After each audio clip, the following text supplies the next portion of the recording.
Hey, hi, hello, we're online, and so are you.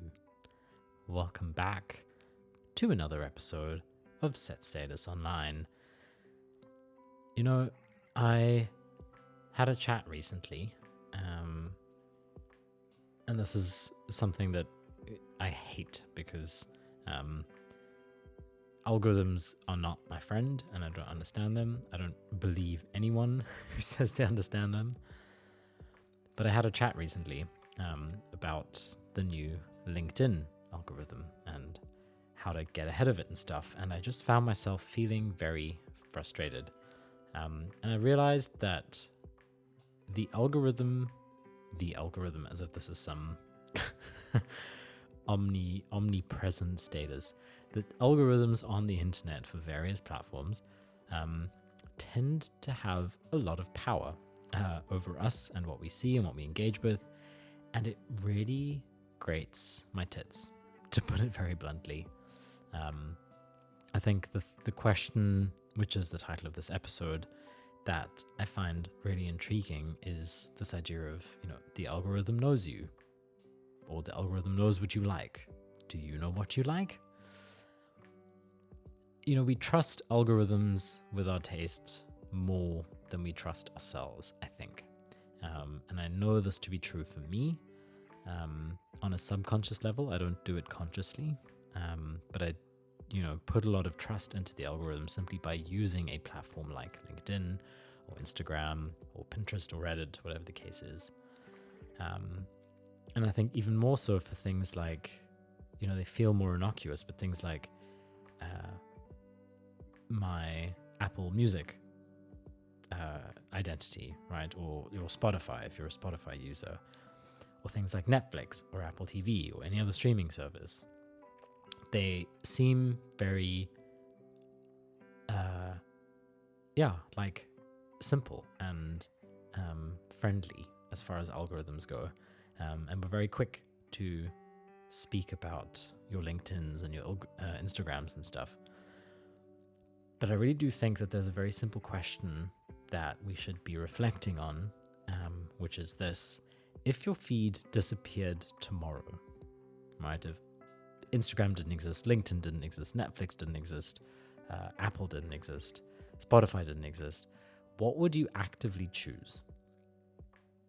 Or put differently, if you weren't given something to consume as far as content goes, what kind of content would you actively look for? And I think this question is more difficult to answer than we realize.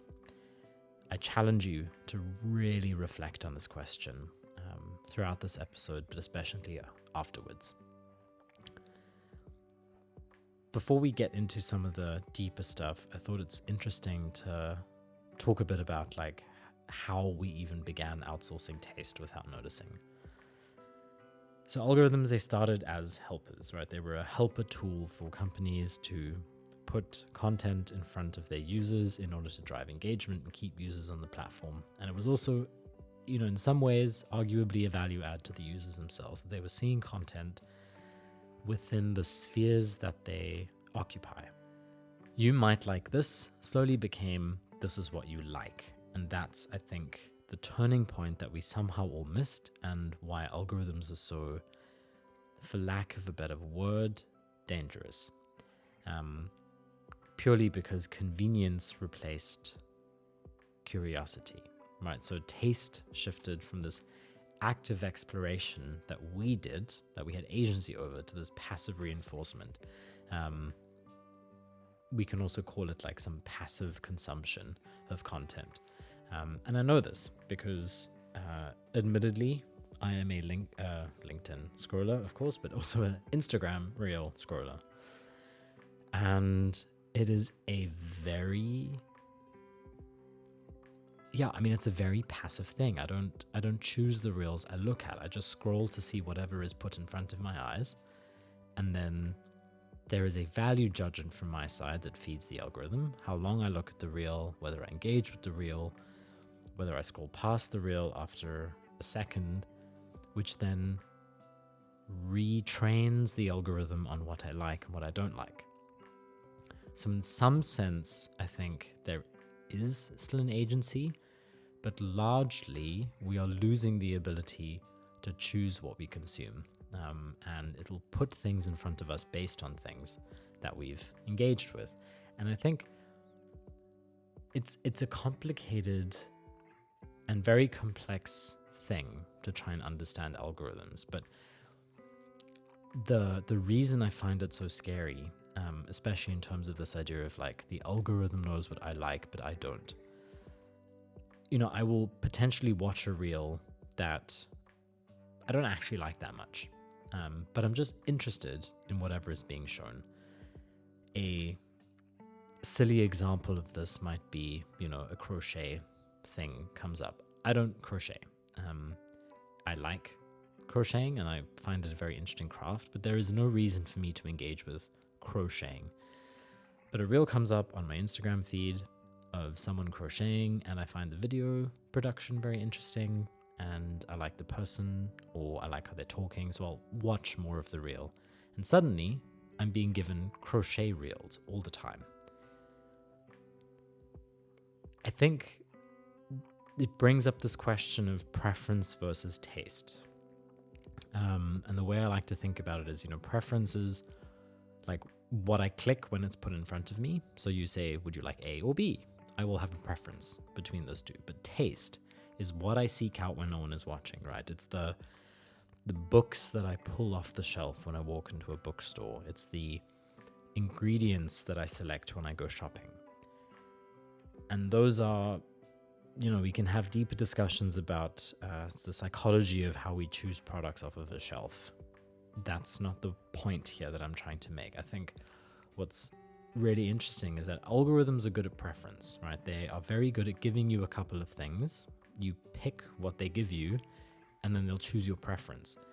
But algorithms are inherently terrible at taste. They cannot predict what I will actively look for when no one is watching, purely because taste is a very context-based biological response.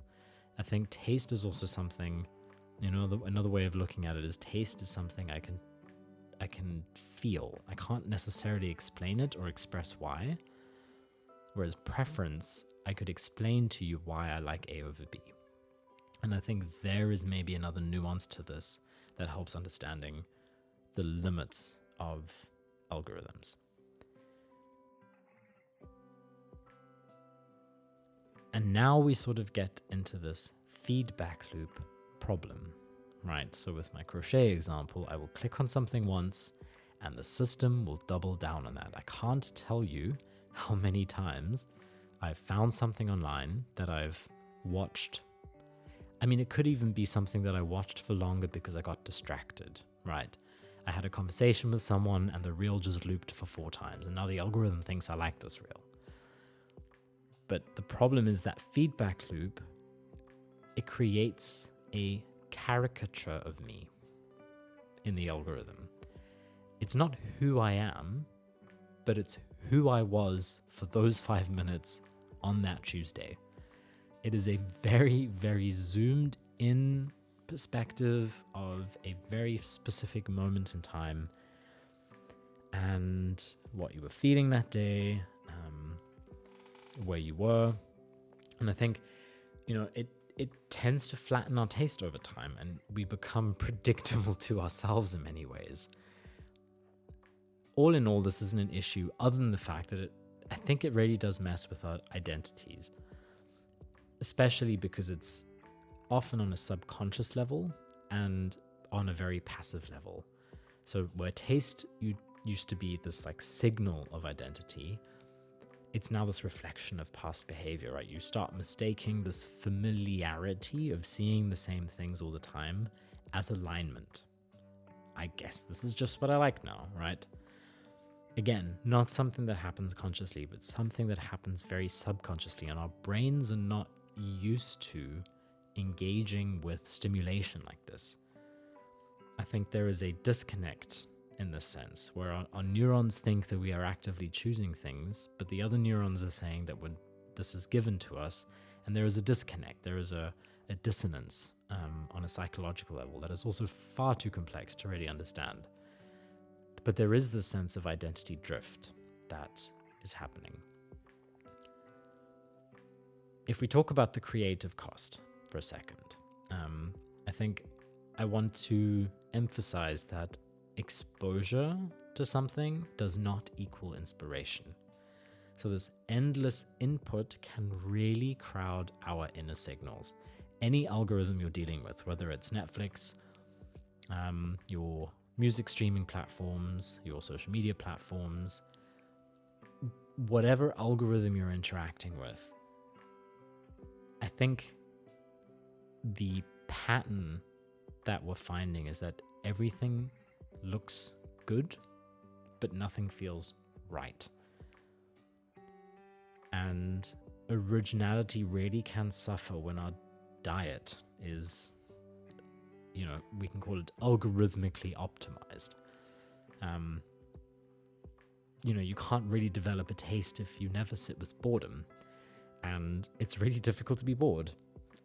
We have so much at our fingertips to avoid or escape from boredom. But I think that is probably the most detrimental thing about algorithms when it comes to our identities, our tastes, our sense of self, whatever you want to call it, is that algorithms make it incredibly easy to always find something to look at, to listen to read, to engage with. Your Google searches will start, popping up adverts for all kinds of things on different websites. There's just this incredibly complex net and web of algorithmic influences, some of which are more obvious to us than others. But, I often even think about the radio that I create on my music streaming platform. Like, what is it trying to amalgamate? And, I have a very diverse music taste. So I love hearing songs that I wouldn't normally listen to. But I think on a meta level, if we, abstract it away from something like music, yes, it might have an influence on my personality, blah, blah, blah. But I think music is still fine. But if we abstract it away from that, we think about how that is affecting us in other ways, it starts looking a little scary. I think, at least that's how I see it. I think I'm afraid of the control I feel I'm losing over what I engage with online. And it always feels like the algorithms are hiding stuff from me, right? There is an active choice it's making between putting this in front of me instead of that. And I think the unknown that, if you want to put it that way, is concerning, because in some ways I will never know what that is, right? So I think this illusion of knowing yourself is going to be something that we have to come to terms with and also engage with and interrogate a lot more strongly over the next few years, next decade, where we think our feed reflects us, but we really have to ask if it does. Maybe it doesn't show curiosity, contradictions, or growth. Maybe it really just shows us whatever keeps us scrolling, or whatever the few things that we engaged with were, or whatever we looked at for longer were. And I think that is the main point that, if you remember nothing else from this episode, should be, is that engagement is not self-knowledge. It's not self-knowing. How you engage is not how you are.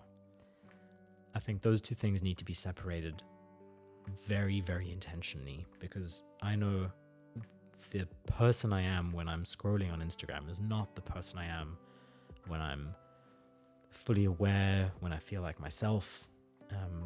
That is a very different version of myself, and the person I show up as when I'm scrolling on Instagram, or I'm using Instagram as the example here, but wherever I am interacting online, like, that is a shell of a version of me. That is a very small percentile of my entire being. And it's really important to remember that there is a lot more to you than that. and through that knowledge to then interrogate whatever we are engaging with. So no, this isn't about deleting apps. It isn't about, fuck the system, I'm never using LinkedIn again, whatever the case may be. I think it's just about creating intentional friction between you and whatever you're engaging with online. Better said, creating friction between you and the algorithms. Choose the inputs occasionally, right? Once in a while, be very intentional about what you pick instead of just reacting to whatever's given to you. Search for stuff, look for things, go out of the way. I try to think about it as, radical confusion, right? Try to confuse the hell out of the algorithm to try and diversify the kind of content it gives you. I think a great example of how this becomes really dangerous is echo chambers in politics. If you are a, left-leaning political view kind of person or right-leaning political view kind of person, whatever you engage with, you will end up seeing more of the same things you think, as opposed to hearing other perspectives, hearing from other people. A diversity of experiences is objectively more valuable. And I think that's another side to this that is worth remembering. But another simple thing is just follow fewer things and follow them more deeply. I think depth is going to get us a lot further here than breadth. And then also just let things find you. We can just sit and wait and be bored. And eventually our interests, I think, will start coming back to us. Give yourself space to be bored and time to be bored. And through that, surface the things that really spark your critical thinking, your love, your passion, those types of things. So I think to sort of wrap things up slowly, a couple questions, or 3 questions exactly, that I want to ask and leave you with to reflect on is, what's something you like that no algorithm has introduced to you? Another one is, when was the last time you went looking for something with no outcome in mind? And what would your feed look like if curiosity led your engagement with it instead of habit or an algorithm? I do think algorithms are very useful tools and are quite incredible as far as technology goes, but I really don't think they should author our inner world.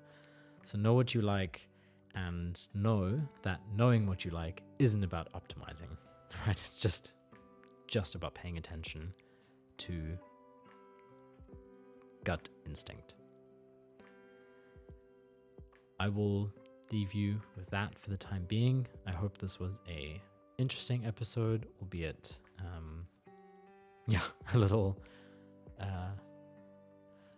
philosophical, and maybe also a little bit came from a place of me feeling a little scared. So I hope that didn't come across too much. I think there was a lot of hope, and I hope the reminder here was that you have agency, which is actually quite optimistic.